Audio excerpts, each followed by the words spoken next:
Let's start from scratch by creating a new Shotcut project and import our video.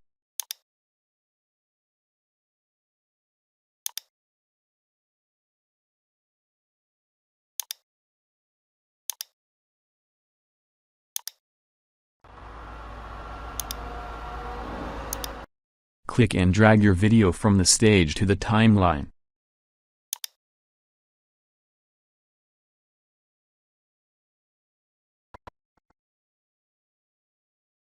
On the top, select Filters, then press the plus icon.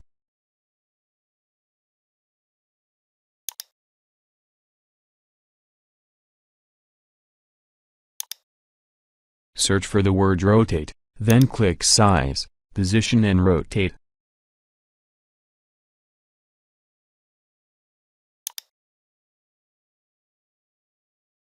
You can freely rotate the video using the bar, or enter degrees and numbers.